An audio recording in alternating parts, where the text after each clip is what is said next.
अगर आज आपने एक गरीब बच्चे से चाय खरीदी हो तो सोचिए अगर वही चाय किसी अमीर आदमी को जिंदा रख चुकी हो। शाम ढल चुकी थी। स्टेशन के बाहर ठंडी हवा चल रही थी। 10 साल का अमन और उसकी छोटी बहन पायल दिन भर प्लेटें उठाकर बस एक वक्त की रोटी जुटाते थे। तभी एक आदमी आया, गंदा कोट, थका हुआ चेहरा।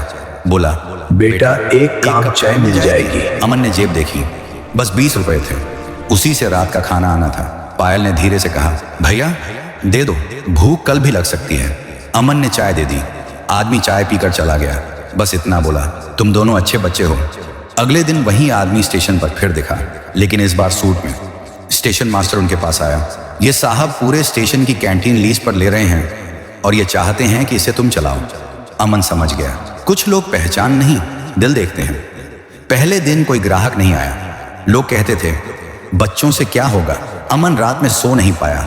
उसे लगा कहीं वो आदमी ने दया में तो नहीं दे दिया। तीसरे दिन वही सूट वाला आदमी फिर आया। इस बार चाय नहीं मांगी, बस देखा और बोला, अगर डर लगता है तो याद रखना, तुमने मुझे बिना जाने चाय दी थी, आज मैं तुम्हें जान कर दे रहा हूं। उसने कोई पैसा नहीं दिया, कोई सलाह नहीं। लेकिन अगले हफ्ते स्टेशन पर भीड़ बढ़ने लगी। लोगों को पता चला यहां चाय ईमानदारी से मिलती है। अमन समझ गया, बड़ा आदमी मदद नहीं करता, आत्मसम्मान सिखाता है। राधा पढ़ाई में तेज थी, लेकिन सवाल उसके मन में था, वो आदमी कौन था। एक दिन मोहन शहर के अस्पताल में काम करने गया। वहीं उसे वही चेहरा दिखा, कमजोर लेकिन जिंदा।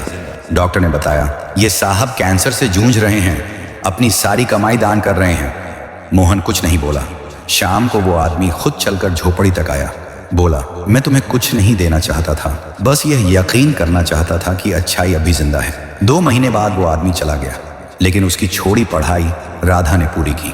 आज वो उसी बस्ती में फ्री क्लास चलाती है। नया जूता पहनकर रवि खुश तो था, लेकिन वो आदमी उसके दिमाग से नहीं गया। एक दिन रवि ने स्कूल के बाहर फिर एक भूखे आदमी को देखा। इस बार उसके पास देने को कुछ नहीं था, बस बैठ गया उसके पास। थोड़ी देर बाद वही पहला आदमी आया। बोला, आज तुमने कुछ नहीं दिया, फिर भी सबसे ज्यादा दिया। सुबह के 5 बजे थे, स्टेशन अभी सो रहा था। अमन ने कैंटीन का शटर आधा खोला, हाथ कांप रहे थे। पायल ने कहा, भैया आज भी कोई नहीं आया तो। अमन ने जवाब नहीं दिया, बस चूल्हा जलाया। पहली चाय खुद पी, कड़वी थी। एक कुली आया, बोला, कितनी की चाय। अमन बोला, 10 रुपए। कुली ने चाय पी, कुछ देर चुप रहा, फिर बोला, ठीक है, साफ है। वो चला गया। अमन को पहली बार लगा शायद चल पाए। दोपहर तक 3 ही ग्राहक आए। बगल वाली कैंटीन वाला हंसा, 2 दिन में बंद हो जाएगी। पायल ने सुना, आंखें भर आईं। शाम को दूर से वही आदमी दिखा, आज भी सूट में। वो रुका नहीं, बस देखा और चला गया। अमन का दिल बैठ गया। रात को पायल सो गई, अमन बैठा रहा। उसे लगा कहीं ये सब मजाक तो नहीं। सुबह स्टेशन पर भीड़ थी, एक ट्रेन लेट थी, लोग चाय ढूंढ रहे थे। अमन ने जल्दी जल्दी चाय बनाई। हाथ जल गया, लेकिन रुका नहीं। एक आदमी बोला, चाय ठंडी है। अमन ने पैसे वापस कर दिए। बगल वाला हंसा, बेवकूफ है। लेकिन 2 और लोग आए। पायल बोली, भैया लिख दें, पैसे बाद में दे सकते हो। अमन हंसा, डूब जाएंगे। फिर भी लिख दिया। शाम तक लोग बातें करने लगे, यहां चाय ईमानदार है। कुछ पैसे छोड़ गए, कुछ अगले दिन लाए। रात को एक बूढ़ा आदमी आया, बोला, पैसे नहीं हैं। अमन ने बिना देखे चाय दे दी। पायल मुस्कुरा दी। दूर से सूट वाला आदमी देख रहा था। अगले दिन कैंटीन मालिकों ने शिकायत कर दी, बच्चे नियम तोड़ रहे हैं। इंस्पेक्शन आने वाला था। अमन डर गया। इंस्पेक्टर आया, रजिस्टर मांगा। अमन के पास कुछ नहीं। भीड़ जमा हो गई। तभी वही सूट वाला आदमी आगे आया, शांत आवाज में बोला, ये कैंटीन मेरी जिम्मेदारी है। इंस्पेक्टर चुप हो गया। अमन ने पहली बार उस आदमी को ध्यान से देखा, लेकिन कहानी यही नहीं रुकती। इंस्पेक्टर के जाते ही स्टेशन पर अजीब सा सन्नाटा छा गया। अमन ने सूट वाले आदमी की तरफ देखा। आप कौन हैं? आदमी ने हल्की मुस्कान दी, बस एक मुसाफिर। इतना कहकर वो फिर चला गया। पायल बोली, भैया ये आदमी डराता भी है और अच्छा भी लगता है। अगले दिन स्टेशन पर बातें फैलने लगीं, ये कैंटीन किसी बड़े आदमी की है, बच्चे बस चेहरा हैं। अमन ने सुना लेकिन कुछ बोला नहीं। उसे पहली बार महसूस हुआ, ईमानदारी अकेली चीज नहीं, लोगों की नजर भी भारी होती है। रात को अमन ने गल्ला खोला, कुल 480 रुपए उसने गिने, फिर दोबारा गिने। पायल खुशी से उछल पड़ी, लेकिन अमन चुप रहा। उसे डर था, कल क्या होगा। दोपहर में पुराना कैंटीन मालिक आया, बोला, बच्चे ज्यादा उड़ो मत, ये जगह टिकने वालों की नहीं। अमन ने सिर झुका लिया, लेकिन जाते जाते उस आदमी ने धीमे से कहा, तुम्हारे पीछे कोई है। वरना इंस्पेक्टर ऐसे नहीं रुकता। पायल स्कूल जाने लगी, लेकिन टीचर ने कहा फीस बाकी है। पायल ने झूठ बोला, भैया दे देंगे। अमन ने सुना और रात भर सो नहीं पाया। शाम को एक आदमी आया, बोला कल के पैसे आज दूंगा। अमन ने सिर हिला दिया। वो आदमी नहीं लौटा। पायल बोली, हम लुट गए। अमन ने चुपचाप 2 कप चाय बनाई। रात को सूट वाला आदमी फिर आया। इस बार बैठ गया। बोला, डर लगता है? अमन ने पहली बार खुलकर कहा, हाँ। आदमी ने पूछा, क्यों, एक फिर भी कर रहे हो? अमन बोला, क्योंकि झूठ से भूख मिटे तो भूख मर जाती है। आदमी चुप हो गया। अगले दिन कैंटीन के ऊपर नया बोर्ड लगा, भरोसे की चाय। किसने लगवाया? किसी को नहीं पता, लेकिन भीड़ बढ़ गई। बगल की कैंटीन वालों ने मिलकर दाम घटा दिए। अमन के यहाँ ग्राहक कम होने लगे। पायल घबरा गई। भैया अब? अमन बोला, रुको। एक शाम चाय बनाते वक्त गैस लीक हो गई। छोटा सा धमाका। अमन का हाथ जल गया। भीड़ जमा हो गई। किसी ने एम्बुलेंस नहीं बुलाई। तभी सूट वाला आदमी दौड़ कर आया। अपने हाथों से अमन को उठाया। पहली बार उसकी आवाज कांपी, तुम बच्चों को कुछ हो गया तो मैं खुद को माफ नहीं कर पाऊंगा। पायल ने उसे देखा। उसकी आंखें गीली थीं। अमन बेड पर था, पायल बाहर बैठी थी। वही आदमी चुपचाप पास बैठा रहा।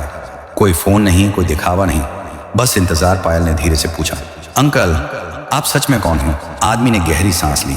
बोला, मैं वो हूं जिसे एक दिन 20 रुपये की चाय ने जिंदा रखा था। अस्पताल की लाइट सफेद थी, बहुत सफेद। अमन सो रहा था। पायल कुर्सी पर बैठी थी। सूट वाला आदमी खिड़की के पास खड़ा था। बाहर ट्रेन की आवाज आई। उसने बिना देखे कहा, मैं कभी स्टेशन का मालिक नहीं था, मैं यहां से भागा था। पायल ने पहली बार उसकी आवाज में डर सुना। वो बोलता रहा, 20 साल पहले मैं भी यहीं चाय बेचता था। फिर एक गलती हुई, एक ऐसी गलती जिसमें पैसा तो मिला लेकिन नींद चली गई। पायल ने पूछा, गलती कैसी? आदमी चुप हो गया। सुबह अमन को होश आया। पहला सवाल, कैंटीन? पायल रो पड़ी, भैया सब ठीक है। अमन ने हाथ देखा, पट्टी बंधी थी। उसे याद आया, धमाका, भीड़ और वो आदमी। अमन ने सूट वाले आदमी को देखा। आपने क्यों मदद की? आदमी बोला, क्योंकि किसी ने मुझे कभी नहीं रोका था। अमन समझ नहीं पाया, लेकिन उसे लगा ये आदमी जवाबों से ज्यादा सवाल छोड़ता है। अमन अस्पताल में था। स्टेशन पर अफवाह फैल गई। कैंटीन बंद हो गई। बगल वालों ने राहत की सांस ली। एक ने कहा, अच्छा हुआ बच्चों का खेल खत्म। अगली सुबह सूट वाला आदमी अकेले कैंटीन पहुंचा। शटर खोला, चाय बनाई।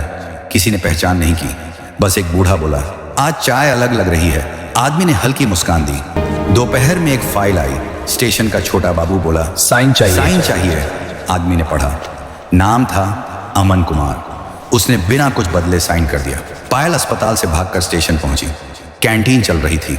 उसने देखा वही आदमी चाय परोस रहा है। आप क्यों कर रहे हो ये? आदमी बोला, कभी कभी कर्ज पैसे से नहीं उतरता। रात को आदमी अकेला बैठा। उसे याद आया, एक आग, एक फैक्ट्री और कुछ लोग जो बाहर नहीं निकल पाए। उसने आंखें बंद कर ली। अमन वापस आया। हाथ में दर्द था लेकिन आंखों में गुस्सा। आपने मेरा काम क्यों किया? आदमी बोला, क्योंकि तुमने कभी मेरा किया था। अमन बोला, हम किसी की दया से नहीं चलते। आदमी ने पहली बार आंखों में आंख डालकर कहा, और मैं किसी की इजाजत से जिंदा नहीं हूं। दोनों चुप हो गए। उधर कुछ लोग मीटिंग कर रहे थे। ये आदमी कौन है? इतना पैसा है फिर भी यहां क्यों? एक बोला, कुछ तो गड़बड़ है। अगली सुबह 2 पुलिस वाले आए। नाम पूछा गया। आदमी ने नाम बताया। पहली बार उसका नाम लिया गया। पायल ने ध्यान दिया। नाम सुनते ही पुलिस वाले एक दूसरे को देखने लगे। पुलिस कुछ नहीं बोली, बस चली गई। स्टेशन फिर शांत हो गया, लेकिन अब डर बच्चों में नहीं था। शाम को आदमी ने अमन के लिए खुद चाय बनाई। कप आगे बढ़ाया। अमन ने लिया लेकिन पिया नहीं। बोला, आप अभी भी सब कुछ नहीं बता रहे। आदमी बोला, क्योंकि कहानी अभी बीच में है। एक लंबी ट्रेन निकली। उसकी आवाज में कुछ छूटने का एहसास था। आदमी बोला, अगर एक दिन मैं अचानक न दिखूं। अमन ने बीच में रोक दिया, तो कैंटीन चलती रहेगी। आदमी हल्का सा हंसा। तुम समझदार हो, शायद मुझसे भी ज्यादा। लेकिन सवाल ये था, वो आदमी असल में था कौन?